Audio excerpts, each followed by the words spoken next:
E aí, pessoal, tudo bem com vocês? Nesse vídeo eu vou fazer a correção da lista de exercícios 3, onde a gente vai fazer o mapeamento do modelo entidade de relacionamento para o modelo relacional. Basicamente, a gente vai pegar aí um DER, um diagrama entidade de relacionamento, que a gente tem entidade, relacionamento, atributo, e vai converter isso para tabela, colunas, né, chaves primárias, estrangeiras.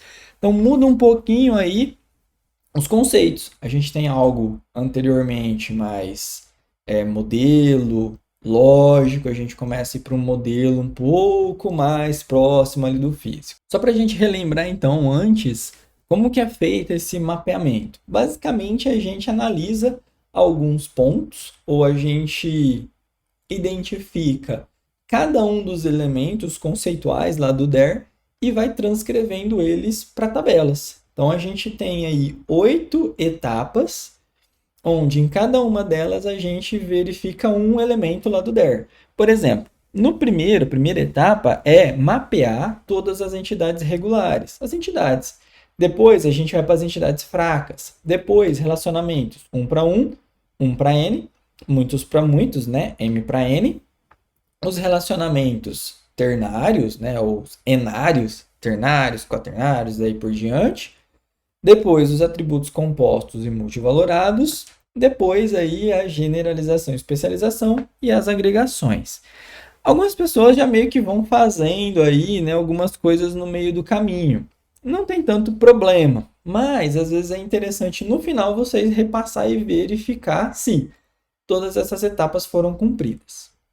Então, voltando aqui para o nosso DER, eu já coloquei o resultado aqui embaixo para ganhar um pouquinho de tempo. E eu vou explicar mais ou menos aí como vocês deveriam ter feito. A primeira coisa é mapear todas as entidades. Então, a gente tem aqui conta, agência, cliente e empréstimo. São as entidades regulares, lá o primeiro passo. Como que eu mapeio elas? Basicamente, eu coloco o nome e os atributos que já existem nela. Então, ó, conta tem número de conta e saldo conta. Perfeito? Agência tem número agência, nome agência, cidade age, né? Cidade da agência. Já identifico as chaves primárias, tá? Com um sublinhado embaixo. Depois, cliente tem código do cliente, nome, endereço. Código do cliente, nome, endereço. Como é que eu coloquei essas três bolinhas, né? Para dizer que é um atributo composto. Então, eu descompus ele aqui em rua, número e bairro. Essa aqui é uma maneira de se representar atributos compostos, tá, pessoal? Estou dizendo que endereço é composto por rua, número e bairro.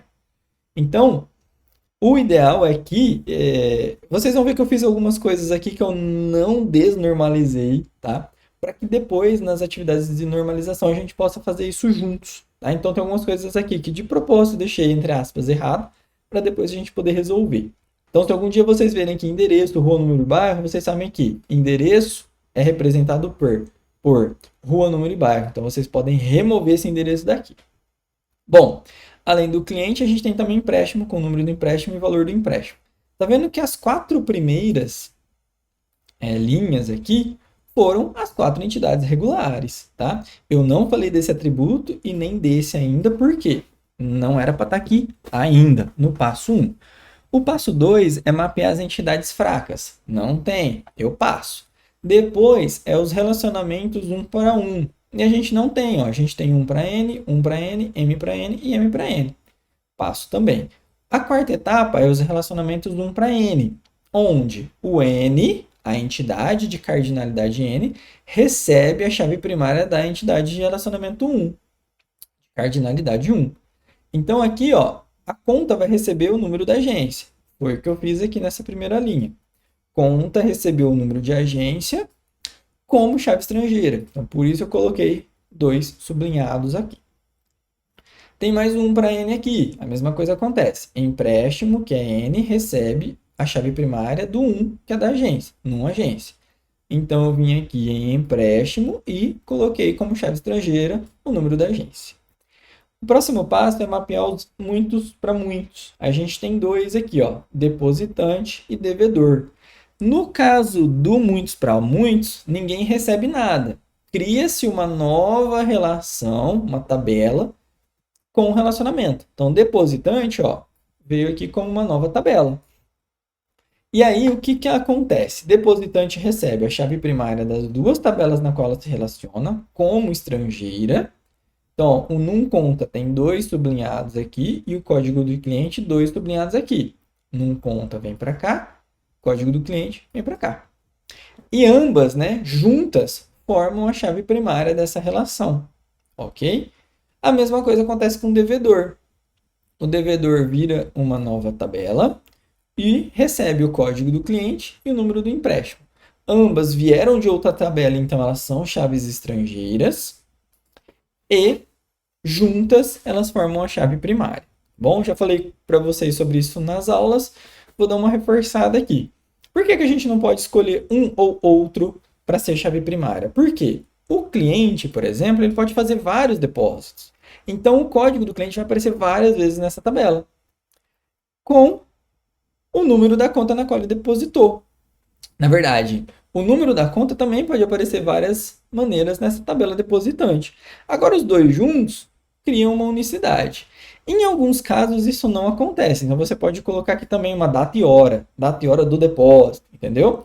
Alguma coisa nesse sentido, que aí vai acabar criando uma unicidade. Então, esse pode vir a ser a chave primária.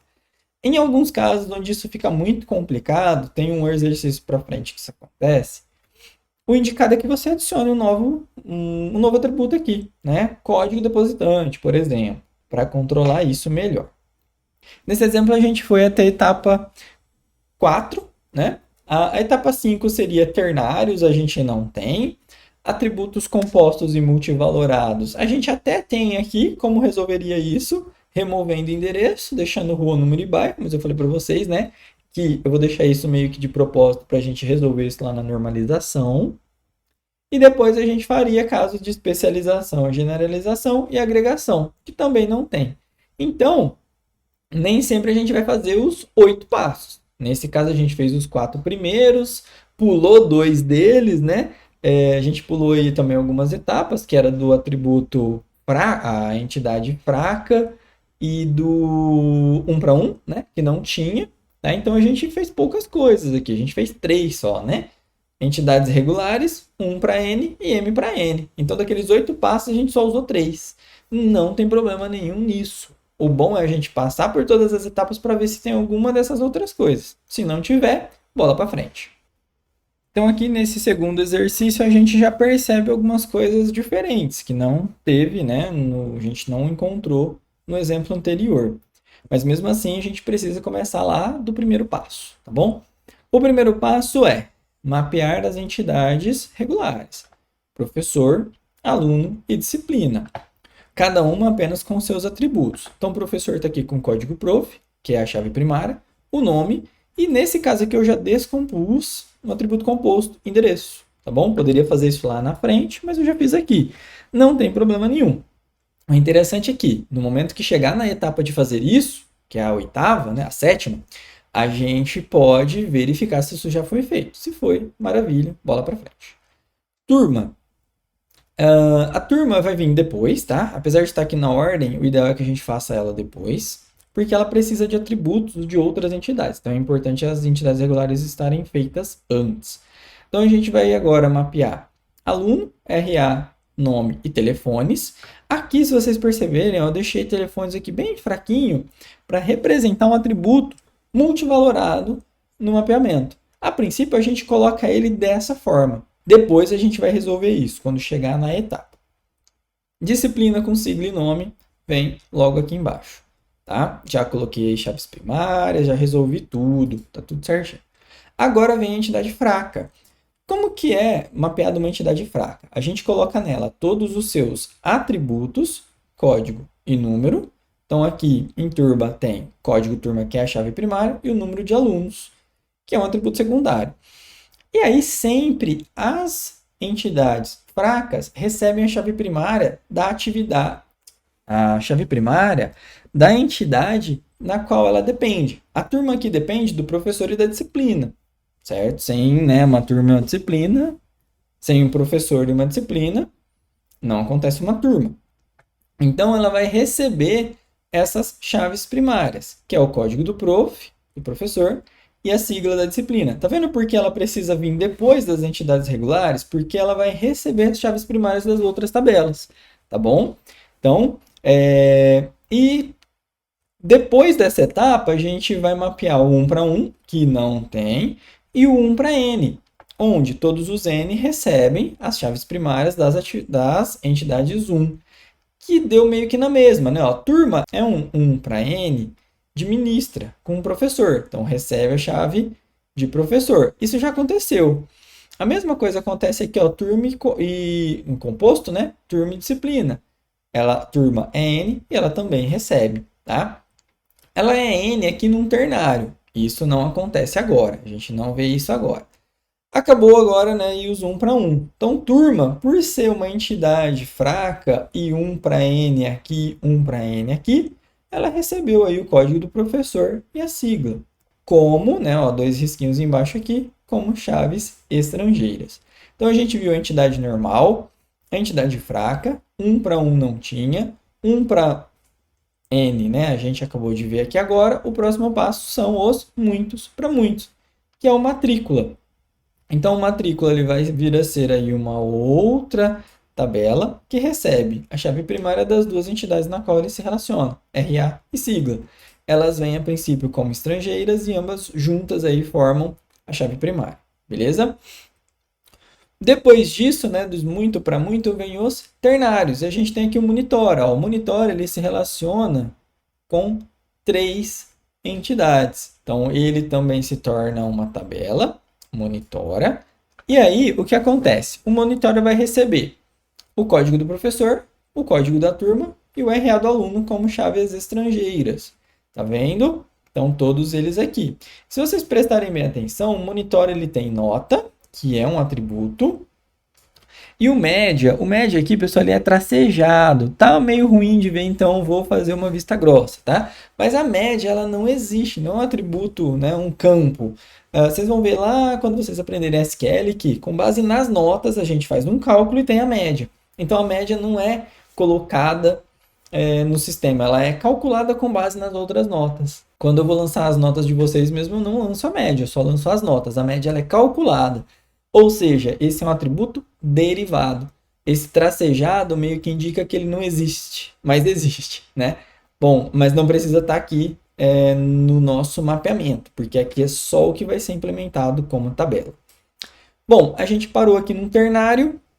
A gente poderia ver agora os atributos compostos e multivalorado.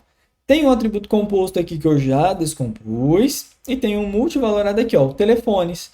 Para representar, né, que ele é multivalorado, eu coloco ele entre parênteses.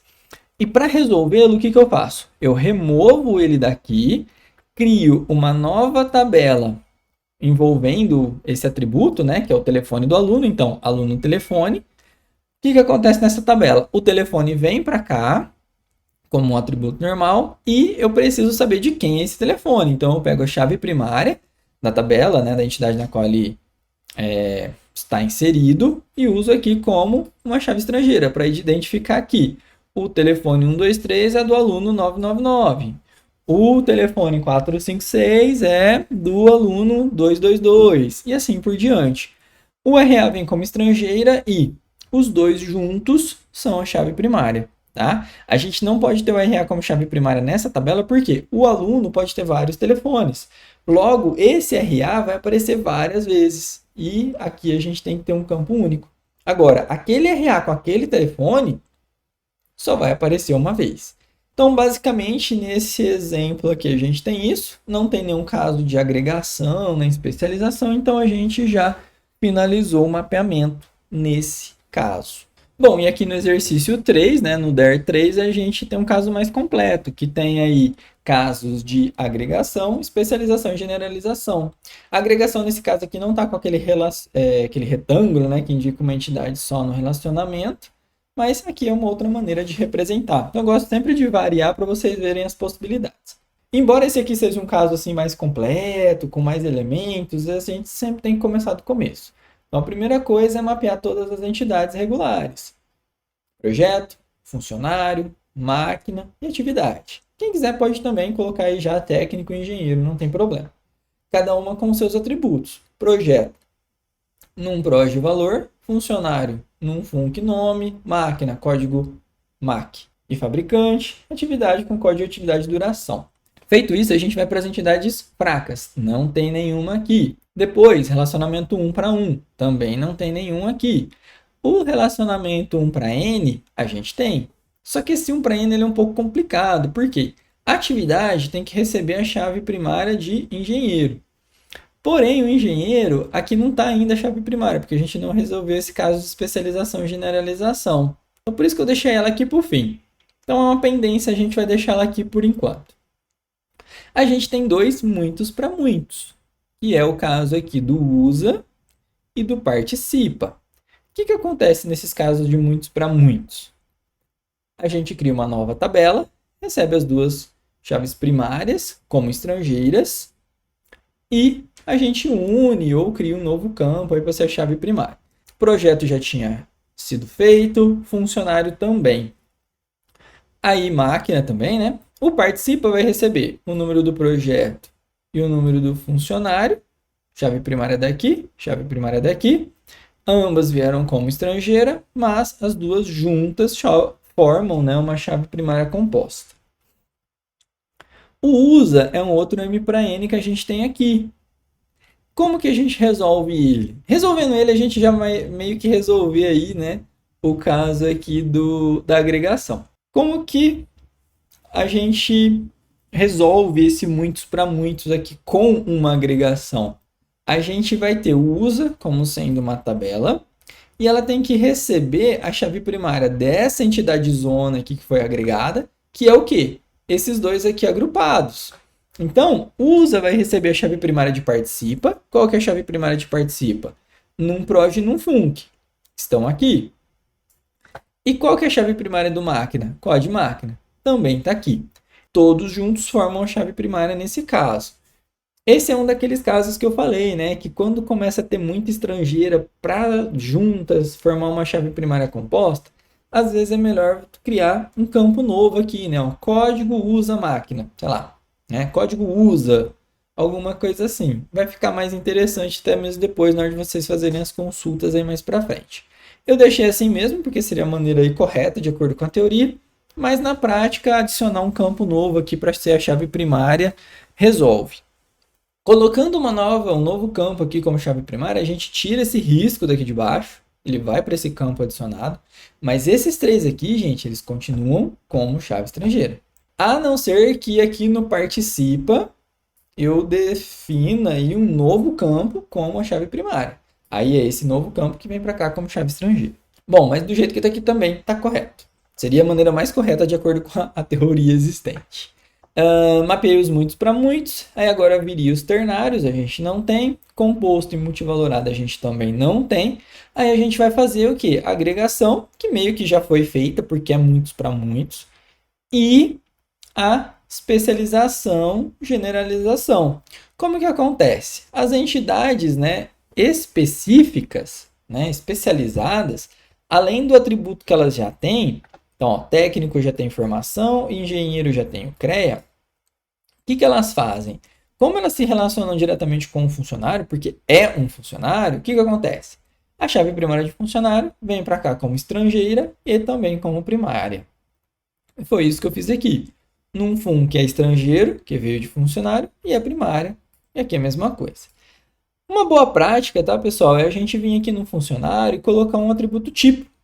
Porque se eu consultar só funcionário e ver ali os nomes, toda a relação, eu também já consigo ver ali que tipo de funcionário é, se ele é técnico ou engenheiro.